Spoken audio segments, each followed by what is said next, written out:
Well, good afternoon, everyone, and welcome to today's Exploring by the Seat of Your Pants event. My name is Joe Grabowski. I'll be your host for today. It has been a busy day and a very busy month. So we have 7 live events today. I don't know what happened. The 26th is just a popular day to do live classroom connections. The month of February has been really busy as always. I think we have over 40 live events by the time March comes along. And February is always a lot of fun because we celebrate women in science, exploration, adventure, and conservation from all over the world. So from marine biologists to astronauts, engineers to filmmakers, we have had a lot of incredible speakers hanging out with us, sharing their stories, and of course, taking lots of questions from your classrooms. We've got a little bit still coming your way, a couple more events. If you visit exploringbytheseat.com, you will find some of those events, and then our March events. Most of them, at least a series of them, are out now, so you can take a look at what's coming your way. So let's get right into the action. Today, we are lucky to have Dominique Gonçalves with us today. She is a Mozambican ecologist focused on elephant conservation in Gorongosa National Park. So she currently serves as manager of the Elephant Ecology Project, where she investigates elephant movement and range expansion in relation to habitat use and human-elephant conflict. So she works with all kinds of different parties, from law enforcement to sustainable development colleagues to local communities, to try and build coexistence between wildlife and those who live around wildlife. So creating buffer zones surrounding the park and looking for other innovative ways for conservation to happen. So I am going to grab Dominique right now. You never know where in the world you might find her. At the moment, she's in the US, soon to be the UK, then back to Africa. We're lucky to have her. Hey, Dominique, how are you? Hey, Joe. Thanks for the beautiful introduction. And yes, at this time, I am very close. I am in the US. All right. Well, it's great to see you as always. We have a great group of classrooms in Canada, classrooms in the US. Some of them are in camera spots. Others are tuning in live via YouTube. We're excited to get to know you a little bit better and see the beautiful place, your outdoor office. Thank you. It's a pleasure to be here. It's always a pleasure to talk to students. And thank you all for being here and to be able to listen to me today. For some of you, perhaps, that have seen me speaking, some of the things might be repetitive, but there's always new cool stories about elephants around to be shared. So if I am guessing correctly, you can see my screen and presentation, or do I still have to share? Yeah, it's sharing. If you click on your presentation and then go full screen, I think we'll be ready. Right. Can you see that now? I see a super awesome elephant. We're ready. Great. So today I want to talk to you about protecting giants, and it's more about notes on elephants conservation. This beautiful picture that sometimes reminds me or makes me think of a dinosaur is actually an elephant, and it keeps reminding me how big and majestic they are. And, and for me, thinking and that relation is really also touches on the, I cannot imagine a world without elephants, as, we have now a world without dinosaurs. So I'm talking to you today from the United States. I'm in Princeton. I'm still studying. I tend to study it quite a lot, but I want to share the story of this place very close to my heart, the place where I'm from. I'm from Mozambique in Southern Africa, right there next to South Africa and Madagascar and Tanzania. But the story I want to tell is about this little place called Gorongosa National Park, which is a protected area in the end of the Great Rift Valley in Mozambique. I am from the same province where Gorongosa is, so that's why I say that it's very, very close to my heart. I grew up listening stories about this place and its splendor and everything that Gorongosa had. So because of the location where Gorongosa is, there's many varieties of habitats, from grasslands, mountains, forests, humid forests, woodlands, savannas, floodplains, you name it. So all this diversity of habitats give us a lot of biodiversity, different species of plants and animals, and many, many other things. And of course, there's so much still to be found in these areas. Some we know very well. Some species are iconic for Africa, iconic for Mozambique, or for the global south, for example, a pangolin or a dung beetle and others. But in Gorongosa, at least, we're still finding very many new species to science. That means that the species that perhaps they were never discovered or described before in the world, or they are new records for the area. But these ones that I show here, for example, they are all very, very endemic only as well to Gorongosa, meaning that they only occur in Gorongosa. But one of the most important of them all, some my colleagues would not agree with me, but I have to fly my flag very high here, is of course the largest long-living mammal on Earth, for example, the majestic African savanna elephants. So Gorongosa has elephants, and elephants are these amazing and I say majestic animals. They're super big, they're super tall, they live long lives. They live in a matriarchal society where females, older females like this one in front, are the guardians of wisdom, culture, and they share their knowledge with the youngest generations in the group. And they teach them how to survive in the different seasons and different landscapes, and they teach them certain behaviors. And as elephants, as a social group, so a social species where they are matriarchal, also in this one group you have a range of generations, from babies to toddlers, to teenagers, to adults, and elderly elephants, for example. And in that range as well, you would have females and males. So one fact is that as this group actually mostly moves together, mostly composed by females, males do stick around with their mothers and aunts for a long time, at least until they are 13 or 14 years old. And from then they disperse and they found other males, and they explore the landscape of their own, but they always visit their family groups and other female groups. And as they roam, as elephants in general roam in these habitats, as I said, they're huge, which means that they eat a lot. And it means also that they eat big things with big fruits, big seeds. And as they roam across the landscape, they drop their feces along the landscape, and that helps to plant more trees and maintain ecosystems as they are. They also knock down trees to eat their branches, like what this one is doing right now. But the other effect on this destructive behavior is that they also make resources available for other smaller species. Some species then would feed on the trees that are toppled down, or they would also drink the water from the holes that the elephants dig, and so on. And for all these reasons, elephants are well known as keystone species. However, it's not a surprise, perhaps, that for some of you that maybe you know that elephants also have been in big trouble historically, and still at the moment the elephants have been hunted for their ivory. Their tusk or their incisors are actually just made of keratin, the same material as our hair, etc. They're just teeth, and then historically they were really hunted because of that, because ivory, there's a value, a status value, etc. So at least the Gorongosa elephants, they were almost decimated during the 16-year civil war where they were hunting for their task, and the task was sold to buy weapons to fight the war, and they meat to feed the soldiers, and so on. So that was about 33 years ago, but now we have good news. Elephants in Gorongosa, after the restoration started and with more protection, elephants are growing back. Their families are safe, they're growing stable, the ecosystems are being protected as well. And now we have more than 1,000 elephants, which is a great increase that the less than 200 that survived that tragic war. But it is also in these elephants that we can see many marks on their behavior. They have trauma, they carry what we called scars of the war, they're less tolerant to people and to vehicles, and in some of them we can see differences in the way they look as well.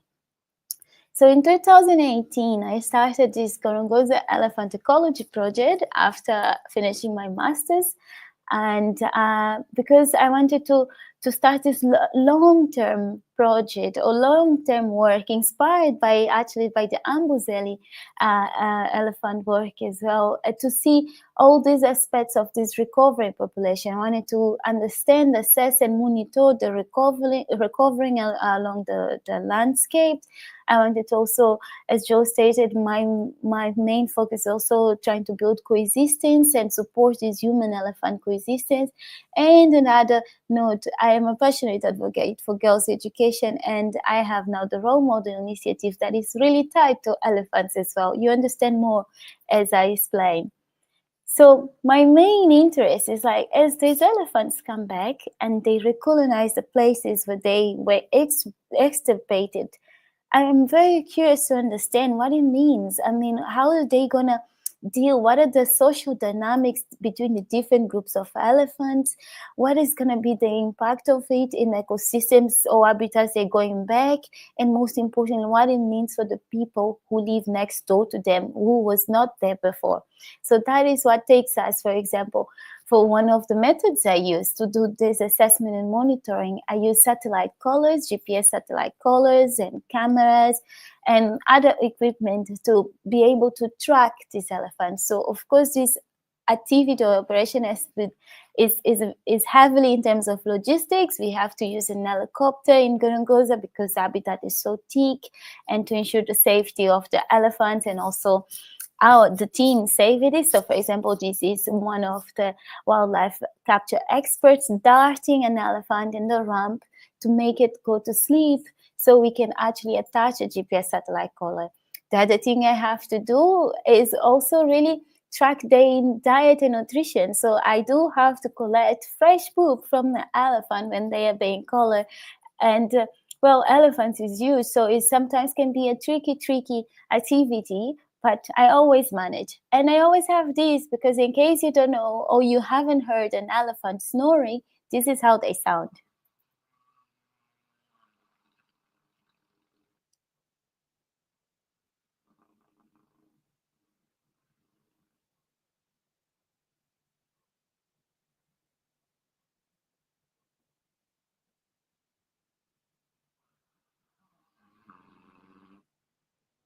That was just an elephant snoring. And this is another video that really shows all the activity and how timely it has to be. Everyone has a role in that chopper. I cannot just pick an elephant, but I also have to talk with the rest of the team to see if that elephant is viable, if it's old enough, if it's a female, if it's not pregnant, or if she doesn't have a small calf, otherwise the female won't fall asleep. And just to think about safety for the equipment and for the team and for the elephant, where is the best place for the elephant to sleep, where to put the rest of the group while we work with the elephant, and how to collect the samples and make sure that everything goes well. And from the moment that elephant wakes up, we can start getting like the pings or GPS locations every hour. So I can track, I can see that they go back to their family or not. And we can then see their movement across the landscape, across days, seasons, etc. And most of the time we see as well when they are actually in the middle of farms or people's crops, either walking through or actually crop raiding. So this is an elephant poop, a picture of an elephant poop. But if you look closely, you can see corn or maize there. So the natural forest of Gorongosa doesn't have maize. No natural forest does. Maize is a crop planted by people. So of course, this is also a strong evidence that this elephant has been in a place that he shouldn't have been. He has been eating people's crops. So these crops are normally farmers' total livelihood, which means that they sow the seeds, they grow the crops to feed their family, and then to sell whatever is left. They sell to feed to pay bills and send their kids to schools, etc. So can you imagine what it means to a farmer to lose an entire crop, a field of crops overnight because elephants ate it or just passed through? So this brings a lot of issues. And one of the biggest issues is this human-elephant conflict. But this issue has been seen and recorded for so long and is studied so many times that many different strategies has been put in place to bring this coexistence, which is when people and wildlife can live together without attrition. But even this coexistence concept is changing. We say now that it's a sustainable, dynamic state, and we co-adapt. So if it doesn't work, we change, and we go slowly, slowly, slowly. It's very dynamic. And because so many things have been putting out there everywhere where elephants exist, this group of saved elephants put together in this tool books some of the most iconic, I would say, coexistence strategies that could be used in different levels, from home or from community level or even bigger national, etc. levels. So you would see like fences, drones, and chili fences, and many, many other things. And one of very famous one and a very beautiful one, I think, that has been used widely is the beehive fences. This basically consists of a set of bees that are suspended and linked by a rope that basically close the entry for the elephant. As the elephants try to cross it, it shakes the hive, so agitates the bees, and the bees come out and sting the elephants, and the elephants go away. So yes, elephants are really afraid of bees, as you can see in here. However, elephants can quickly adapt, so we need to pay attention, because when it comes to mitigation strategies, the elephants manage always to be ahead of the game. So things that work like the beehive for some time, it doesn't mean that is the end or the final solution. We always need to be studying and monitoring and inventing and working with people to try to build more resilient strategies. And I think this is one of the most beautiful examples, for example, the beehive fences, of how people can work together and with nature to try to mitigate one of our biggest challenges, which is human-elephant conflict. Not only that, but also the people who work with, who tend for these beehives, also get this sweet reward from the honey that the bees produced, right?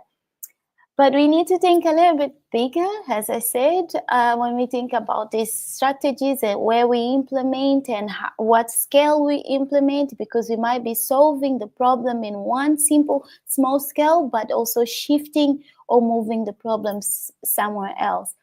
And I think for us to keep protecting elephants and have a good elephant population to ensure that they keep giving us everything that they give us for free, we need to try to have a more compromising mindset, or also a bigger mindset, I would say. We need to look at conservation models that look at nature and people together, that remind both sides that we are together in this massive ecosystem, the massive system, and we need to find a way to live together. We also need to have local champions, local people that would be there to be able to see these changes and act on the change quick, so things don't get worse. And we also need good decision making from these people that live next door. But good decision making, most importantly, comes from education. And unfortunately, in rural places in my country and around Gorongosa, where there's a lot of elephants, girls' education is not always prioritized. So it's a culture where only boys' education is put forward. So we have many young girls dropping school even before finishing primary school, and then getting to early marriages and early pregnancies and so on. So that's why the place where I worked is amazing, cool. Gorongosa National Park has this club, this girls club, which is an after school club to help maintain girls in school. So which means that they would, after school, they would go to the club and they would perhaps learn more about numeracy, literacy. They would learn other things, human rights, etc. But they would also have time to play, to be children as they should be, before going on home and have to do with so much chores and other things. And this is where I tap into supporting girls' education, because I am a strong believer that, educating girls is one of the strongest force of change, of positive change we could have today. And I'm here talking to you guys about elephant conservation. I contribute for elephant conservation thanks to my education. So therefore, I really believe also in the role models concept. And that's why I started this Role Models initiative, which draws from my experience of visiting girls' clubs and sharing my work, my studies, what I do with elephants, and seeing how the girls got inspired about it. And then I decided that I shouldn't be the only one sharing and showing things. So I started this initiative where I got many of my colleagues, amazing women who work in the park in different departments, means that different professions, they all got nominated and they are part of this beautiful Mulheres Modelo da Gorongosa booklet. So this booklet basically have women working in the park, sharing their stories, sharing advices, sharing things about their work. And this brochure is distributed to the girls' clubs. At the moment, we have made 2 editions of this booklet, and we have distributed to more than 3,500 children across girls' club. And what does this brochure contain? As I said, for example, you would see someone like a ranger, like Maria Jasse, who works in conservation and law enforcement and etc. You'd see a scientist, you see a journalist, all the careers that you could have and work in a national park. You could see then that after they learn, they receive these brochures, they have time to learn, and then they have visits in the clubs. Like here is Diolinda. Diolinda works in the scientific department as me. She's my colleague, and she did a surprise visit to a girls' club, so the girls can see by example the different paths they can take. The other way we do as well, the girls come and visit our place of work. Either visit in the park. If I'm working in the park, they come and visit the park, which they love, and they do safaris, or in the office, in the town, whatever is possible. And that's what is the Role Models initiative about. However, we still have a lot of things to do. As the world changes, we still have more pressures on human resources. The communities around us are growing. They need more land, more space. Elephants' population is also growing, needing also more land and more space and more resources. So we're going to still have to navigate this together. We still have a lot of threats from outside our system as well, like illegal wildlife trade, for example, is still around. And so our mitigation pressures are still going to be under pressure, because even though they're working, as there's more numbers, it will be more difficult to hold tight on those things, and elephants quickly adapt, as I said. And with climate change brings really like stochastics and events, suddenly a cyclone. And if a cyclone comes and destroys most of your farm, of course, you'll be less tolerant to then allow an elephant, or to be less upset by an elephant eating your crops, because you basically have nothing already. So we still have all these pressures. And do you remember when I said that most of elephants were hunted because of their ivory years and years ago? I hope you remember that I said that we can see some differences as well still today. Before, we had these big tuskers, elephants with big teeth around Africa. Most in some places they still exist, but they still also under pressure and under threat now. In Gorongosa, we do not have these big tuskers anymore, unfortunately, but we have situations like this. I hope you can see right away, what is the big difference between these two females? If you guess tasks, that is correct. One has the task, another one hasn't.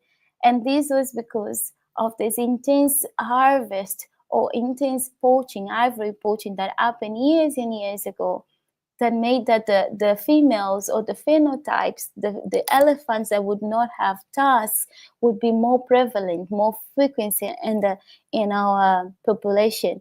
And we also noticed that this only shows on females. We have never seen a male without a tusk, but we do know that means that also that the males that have that signaling of not having tusks are not being born. So what does it mean, I wonder? What are the ecological consequences of not having tusks? Remember, the tusks are not just to ornament the face of the elephant, but also to dig walls, to bridge, to get to branches, to do many things, males fight, and so on. So, of course, surely it might have some consequences or some trade-offs of losing tusks or not having tusks. And this is exactly the questions I'm looking at now at the moment here in Princeton for my postdoc. So I would ask you to stay tuned. So maybe next year I'll come with a cool examples or cool results of what it means to not have tusks, and how is the world or how is the savanna ecosystem going to be if elephants end up never having tusks. So, but remember, there's still a lot to learn about elephants, and I would urge all of you to keep learning of what the things that interest you the most, if it's either the communication or the behavior or the habitats or empathy, whatever it is, and stay tuned for more. Thank you. All right. Dominique, thank you so much. You do such amazing work. Gorongosa is such an incredible place. I remember years ago, we had one of our satellite units there, and we did a live event with Jen Guyton where they were out surveying biodiversity. It's just such an incredible place. And I love the story of Gorongosa because it really was a park that had lost so much of its wildlife. And it's really come back in such incredible ways. And it's really shows that if you give nature time and you give it some space, you help where you can, it's resilient and comes back amazingly. Definitely. Yeah, very cool. Well, before we get into Q&A action, while you were presenting, I did a really quick Kahoot quiz behind the scenes. So we're going to give our classes a chance to play the Kahoot quiz and see how they do. So bear with me for a moment while my screen shares. It should come up now. Okay, if you want to join us for this Kahoot quiz, there's lots of ways you could do it. If you go to kahoot.it, we'll read through a page and ask for a PIN number. Our PIN is 985. If you have maybe you have a tablet, you can join that way. If not, no big deal. Your teacher could pop this up at the front of the classroom. You could shout out your answers to him or her. Or if you can't join with tech, that's not a big deal. You can still play along and see how you do. I can see lots of animal names joining us here, including the fuzzy elephants. We've got an elephant back there. Dominique, we'll see how the elephant does. Maybe they can surge to the top. So while I wait for a few more groups to join us, let's get a quick question in here, Dominique. And I think a question that's always fun and on students' minds is the work you do. What's the most challenging thing about working out in the field? Oh, what's the most challenging thing? I think is really logistics and having to organize things with people. My colleagues are great, but it's always very difficult sometimes. I mean, most of the times it's difficult to align timelines and and equipment and etc. when we have to do heavily logistic things. So that takes a lot of preparedness. So just to say that you just need to prepare in advance and plan in detail to make things work properly. Yeah. And I'm sure that it doesn't matter how much you plan. Things change. Don't go as planned. So you got to be flexible too. Yes, definitely. Sometimes it rains too much or too little. And Okay. Well, let's get in this Kahoot action. If you are tuning in via YouTube, don't be shy. You can start sending questions in. We'll visit some camera groups shortly. But let's play some Kahoot and then we'll go from there. So 4 questions, multiple choice, true and false. The quicker you put the right answer in, the more points you're going to get. So here we go. Multiple choice. Where is Gorongosa National Park? Here's a nice warm-up. Is it in Kenya? Is it Mozambique? Is it in Tanzania or Botswana? So 4 choices there, 4 cool African countries: Kenya, Mozambique, Tanzania, and Botswana, but only one of them is the home to Gorongosa National Park. You have a couple more seconds to lock in an answer. All right, good job, crew. Most students went with Mozambique. Such a beautiful country, and yeah, Gorongosa National Park. What's happening on the leaderboard? The champion gecko is holding down that top spot. We've got to go to true or false. Lots of diverse habitats equals lots of biodiversity. What do you think? True or false? Lots of diverse habitats equals lots of biodiversity. I think this will be a pretty quickly answered by our classrooms. And then we'll take another look at our leaderboard. All right. Good job. They beat the buzzer. And that's absolutely true. And it makes sense because lots of different habitats, different niches for animals to adapt to. And we get that beautiful, beautiful biodiversity. So, champion gecko holding on. Wow. But it's close. It is close. True or false? An endemic species occurs all over the world. So true or false, an endemic species occurs all over the world. We know that Gorongosa is home to some of these endemic species. So what do you think? Do they occur all over the world? True or false? All right. Ooh, we had a little bit of a split here, but it is false. Those who picked false were absolutely correct. Pandemic is when something can be found in lots of places around the world, but endemic, they're just found in a certain area, certain location. Sometimes it can be as small as like a little forest ecosystem, or maybe you could consider it to be the size of a country, but it's just found kind of in that one area. All right, champion gecko.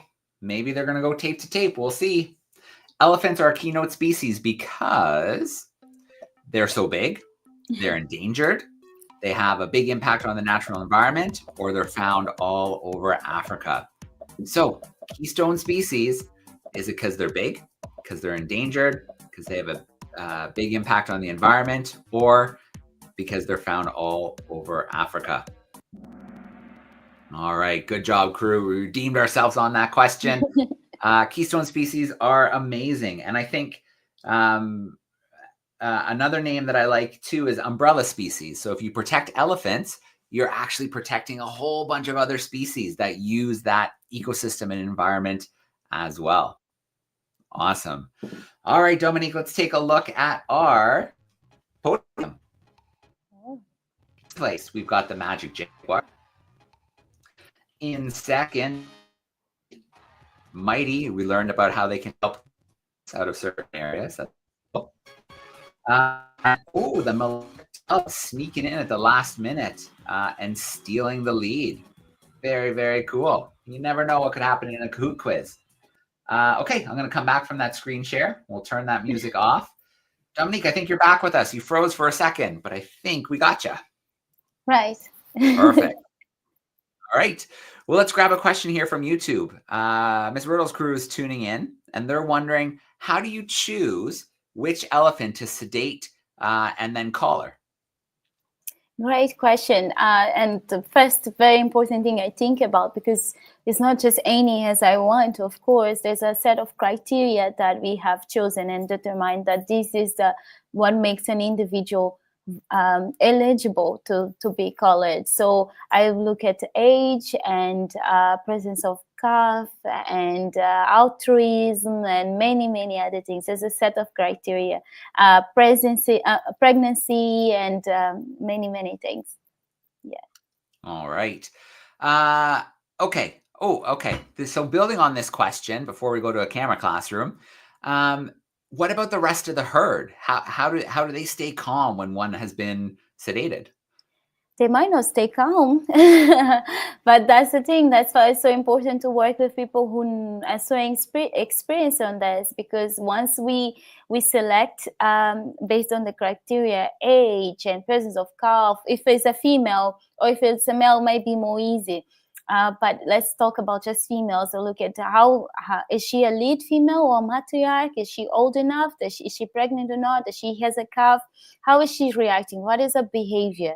And then once we decide that that's the one, we try to isolate her a little bit. And normally the ones we take is the one that would chase a helicopter back, because so she isolates herself a little bit. And the moment she feels that she's been followed, she kind of tends to take a different path. And we take that opportunity with Dart, and it takes about 8 to 12 minutes until she falls asleep. During this time, we kind of slowly shepherd, like we drive the rest of the group to the forest cover. So they are not just in the open or anything. So we drive them a little bit out of the way. And so they stay covered, they stay hidden, and so they round themselves and they stay there calm. And then we tend to work with the elephant. We tend to make her fall asleep in an open area, so we can also see if other elephants are coming or not for safety as well. So that's how. All right. Good to have a good team, a good knowledgeable team behind you. Okay. Let's grab some camera classrooms here. Just pop my list up front. There we go. Let's go to Canada. We've got some grade 6s hanging out with us. Let's see if I can get them in here live with us. Hey, St. Isabel, how are we doing? So why did you start protecting elephants for your job? I had opportunity to do so. Since I was young, I was never fascinated about elephants. I was always fascinated about plants and flowers, and I wanted to study them. And then when I finally went to undergrad, I decided to switch to mammals, large, medium mammals. And initially, I wanted to work with lions, with carnivores, but I didn't get that opportunity. So I kept going with all antelopes and etc. And then suddenly one day, I met my former mentor, Joyce Paul, and she invited me to work with elephants. So I grabbed that opportunity, and suddenly I was doing behavior, identification, ecology, and studying more about elephants. And here I am today. Yeah. I also have another question. So if we want to study outside in the wilderness, what should we study on or focus? In university? Yeah. But it really depends on what exactly you want to study in the wilderness. There's so many things to study in the wilderness, right?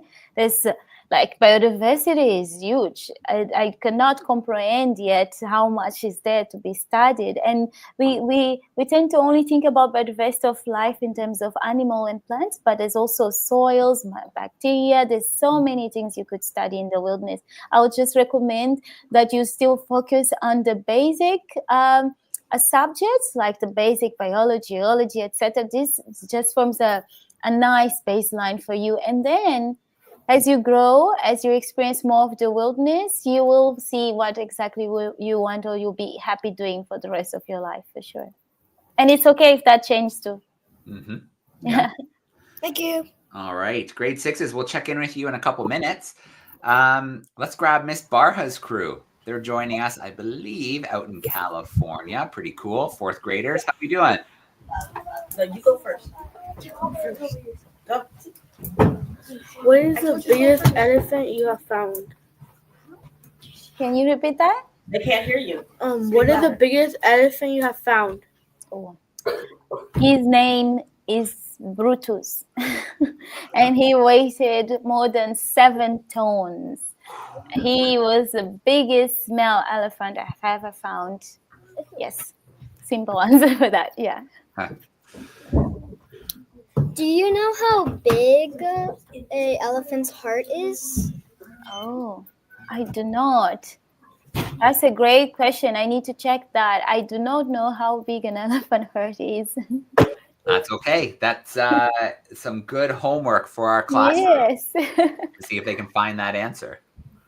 How can you tell if an elephant's a boy or a girl? Great question. There's many clues. As you spend more time with them, you can easily see. But there's many things. Of course, from the division, the genitalia, it's obvious. You can see that. The breasts as well. But if you cannot see that because of the angle, the head is shaped a little bit different. The males tend to have a bigger part here, what the task would be, and the head is more like an hourglass, while the females can be more like a heart, just like a triangle. Also, the females also have the belly. There's a different angle comparing to the males. That is just kind of a diagonal line, and the backs as well. So there's many different things that you could look at in different angles, like profile or not, or front or back, to see if there's a boy or a girl. Okay, Ms. Barra's crew, we'll check in with you in a moment, but let's grab a few more questions from YouTube. We have Caesar joining us from Nicaragua. Caesar, I know your question was just asked, but if you have another elephant question, don't be shy and put it in the chat for us. But the first question I have here on YouTube as well is about the behavior of elephants. Have you ever been charged by an elephant before? All the time. That's my day-to-day if I am driving, trying to stick around with them. Elephants do charge, and in Gorongosa, the elephants of Gorongosa are famous for their charge. For as I say, they're less tolerant of people and vehicles, so even tourists get charged. That's why that's one of the reasons that if you visit Gorongosa, you won't self-drive, but you'll be driven by a tourist guide, or if you're scientists and you know to read behavior, etc., you may drive as well. But yes, elephants charge a lot. I've been charged many times, and it's an experience that gives a lot of adrenaline. It's very cool once things are settled and calm afterwards. So do you think maybe they're a bit more aggressive in Gorongosa just because of the past with being hunted and oh yes yeah oh yes, definitely. As we say, that the scars of the war, right? And it's really just the noise and the presence of people that they would just. I have visited other elephant populations in South Africa, for example, Kenya and Tanzania. And the first time I saw an elephant was not in Gorongosa, was in South Africa, and I wasn't really impressed because the elephant basically didn't care much about me. But the first time I saw an elephant in Gorongosa, I was holding my heart with all my hands and etc. because they were charging. So yes, they seem to be way more aggressive in Gorongosa. But I'm sure that also there's other populations that has some level of that. Remember that elephants also, each individual, that have their own character, so they might react different to different situations. Yeah, absolutely. Okay, Caesar would like to know, if an elephant is sick or injured, do you, maybe a vet or anyone, help out in the field? Of course, elephants are our important key species, and one of most important species we're trying to recover in Gorongosa National Park. And unfortunately, there have been some situations that I would spot, an injured elephant or some other colleague. And of course, my amazing vet colleagues from the conservation department, they're ready to intervene and help save that elephant for sure. All right. Let's visit some camera groups again. So grade 6s, if you have another question or two, let's see what we got. Have elephants spent time with other types of animals before? That's a good question. You would see them overlapping in the landscape.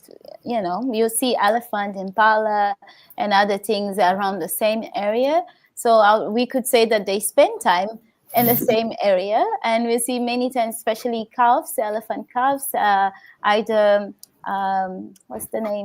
going after birds and so on. So, but who knows what happens when we're not looking, right? So, yeah. All right, cool question. Okay. One more. One more? Absolutely. Go for it. So, if elephants went extinct, what would happen to the world? Oh, darling, what a question. Great question. Wow. I would say a lot of cascading effects. first of all, the world would not be the same without elephants. As I don't think Africa or Mozambique of Gorongosa National Park would be the same without that majestic species. But then all the effects that would bring, remember, they're keystone species, they are engineers, they're umbrella species. So imagine if you, for example, you have a stool or a chair that have 3 poles to make it stable. And if you remove one of them, what happens? It's completely unstable. You might fall and other things fall after and after. So we can only imagine what would be. Our savannas, our forests would not be the same. They would not give the ecosystem services they give us at the moment. And our pride, especially our cultures, would be shook as well. Elephants are not only important for ecosystems, but they're also culturally important for many of us and our traditional beliefs and so on. So it would be very, very disruptive, and we don't want a world like that. Okay. Thank you. Thank you. Thank you. He's mute. There we go. Miss Barha's crew, looks like they had to duck out for recess. So let's grab one more from YouTube. Miss Riddles is curious about the herds of elephants. What sizes do you see? So a herd or a family group can vary, right? It could be a mother and calf only. And the ones that I see in Gorongosa can range from 12, I would say 12 to 40 elephants in one herd. But then elephants do the fusion and fission thing, which means that they disperse in small groups, and then at certain times they come all together. So you might end up seeing 200 elephants in one spot, depending on the season or location. So there is because of that fusion and fission thing. But in Gorongosa, I would say in average, we'd see a herd with 20 elephants. All right. Well, it's that time. I want to start off with a huge shout out to our classrooms. Thank you so much to our camera classes, our YouTube classes, those who might tune in later. Thank you for the great questions. Thanks for playing Kahoot with us. Always a lot of fun. And Dominique, thank you so much. It's always great to steal some of your time. I know you've got another presentation today, so hopefully this was a good warm up for you. Yeah. And good luck getting back out into Mozambique, out into your outdoor office. Sounds like a pretty amazing place. Thank you, Joe. Thank you, everyone who joined. It's always a pleasure to be here. All right. We're going to sign off for today. Hopefully we'll see you in the next events coming up. But for now, have a great night, everyone. Thank you. Bye.